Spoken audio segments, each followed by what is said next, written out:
এত অঙ্ক করি, কিন্তু তাতেও মনে থাকে না। ম্যাথ মনে হয় আমাকে ম্যাড বানাবে।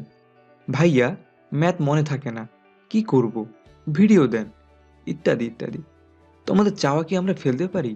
তাই আজকের এই আয়োজন। শুরু থেকে শেষ পর্যন্ত যদি ভিডিওটি দেখতে না পারো, তাহলে এখানেই কুইট করে দাও। কারণ পুরো ভিডিওটি না দেখলে বুঝবে না, আর খেলাও জমবে না। তাহলে চলো এবার ম্যাথ নিয়ে খেলি। খেলা হবে পরীক্ষার মাঠে। আইডিয়া 1, ক্যাটাগরি ভাগ। তোমাকে যদি পানি আর বালির মিশ্রণ দিয়ে বলা হয় প্রত্যেকটি উপাদান আলাদা করে দেখাও, তাহলে তুমি হয়তো প্রথমে ছেঁকে পাথর আলাদা করবে, তারপর ফুটিয়ে বালি ও পানি পৃথক করবে।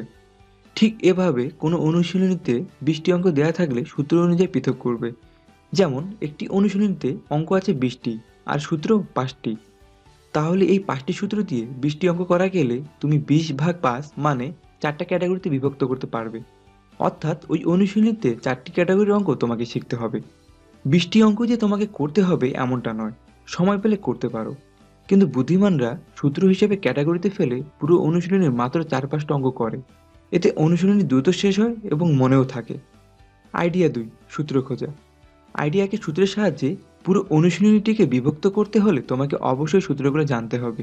এজন্য অনুশীলনী করার আগে উদাহরণ অবশ্যই দেখবে, কারণ যে কোনো অনুশীলনীর সব সূত্রই উদাহরণে অঙ্ক হিসেবে দেয়া থাকে। এজন্য উদাহরণের অঙ্ক সবার আগে শুরু করবা এবং সূত্র যা পাবা তা দিয়ে আইডিয়া 1-এর মতো পুরো অনুশীলনী ক্যাটাগরি হিসেবে সাজাবা। আইডিয়া 3, সূত্র মুখস্থ করা। আমার গণিতের এক স্যার কখনোই সূত্র পড়াতেন না। ওনার মধ্যে শিক্ষার্থীরা অঙ্ক করতে গিয়ে পদে পদে আটকাবে সূত্রের জন্য। ঠিক তখনই তারা সূত্র খুঁজে নেবে। ওই সময় ওই সূত্রের প্রয়োগ দেখতে পাওয়ায় ব্রেন সেটার গুরুত্ব বুঝবে এবং মুখস্থ করে নেবে। সূত্র আরও সহজে মনে রাখার দুটি কৌশল আছে। একটি হলো সূত্রের ছবি তুলে তা মোবাইলের ওয়ালপেপারে সেট করা, এবং অন্যটি হলো নিজের কণ্ঠে সূত্রগুলো পড়ে তা রেকর্ডিং করে প্রতিদিন শোনা। এভাবে খুব সহজে তোমরা সূত্র মুখস্থ করতে পারো। আর সূত্র মনে থাকলে অঙ্ক তো কোনো ব্যাপারই না। আইডিয়া 4, অঙ্ক কষা। অঙ্ক কষা হলো মাংস কষার মতো, যতই কষিবে ততই টেস্টি হইবে। এজন্য খাতা কলম অবশ্যই অবশ্যই দরকার। হাঁড়ি বা কড়াই ছাড়া যেমন মাংস কষা সম্ভব না, তেমনি খাতা কলম ছাড়াও অঙ্ক কষাও সম্ভব না। বেশিরভাগই আলসেমি করে লিখতে চায় না। লিখার মূল্যটা তখনই বুঝবা যখন তুমি খাতায় অঙ্কগুলো করবা। অঙ্ক করতে গিয়ে কোনো নিয়মের সমস্যা হলে তা ঠিকমতো দেখে নিবা। যেমন অঙ্কের একটা লাইনে বজ্রগুণন পদ্ধতি চলে এসেছে। এক্ষেত্রে জানা না থাকলে বজ্রগুণন পদ্ধতিটি শিখে তা একটি খাতায় নোট করে রাখো। একটি নোট খাতায় প্রতিটি ক্যাটাগরির অন্ততপক্ষে একটি করে অঙ্ক করবা। বোর্ড সাল ও বিভিন্ন ভার্সিটিতে আসা ম্যাথগুলো অবশ্যই অবশ্যই করবা, কারণ 80% ম্যাথ এগুলো থেকেই আসে। আইডিয়া 5, অঙ্ক মনে রাখা। এবার অঙ্ক মনে রাখা নিয়ে বলি। একটি অঙ্ক যদি 10 লাইনের হয়, তবে যতক্ষণ না পর্যন্ত তুমি না দেখে ওই অঙ্কটি করতে পারবা কিংবা যতক্ষণ না পর্যন্ত ওই 10টা লাইন হুবহু মনে করতে পারবা, ততক্ষণ অঙ্কটা ভোলার সম্ভাবনা থাকে। তাই অঙ্ক বুঝে বুঝে তা খাতায় লিখে প্র্যাকটিস করো। একটিও লাইন যেন না বোঝার মতো থাকে। অঙ্ক যদি খুব বড় থাকে তাহলে মেন মেন লাইনগুলো নিয়ে নিজের মতো করে শর্ট করতে পারো।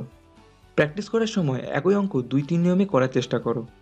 এজন্য তুমি বিভিন্ন ধরনের গাইড বই ব্যবহার করতে পারো। এভাবে নিয়মগুলো বিভিন্ন বইয়ে দেখতে দেখতে এমনিতেই হয়ে যায়, যা দীর্ঘ সময় পরও মনে থাকে। অন্ধের মতো না বুঝে মুখস্থ করলে মনে না থাকাটাই স্বাভাবিক, আর মনে থাকলেও তা কিছু সময়ের জন্য।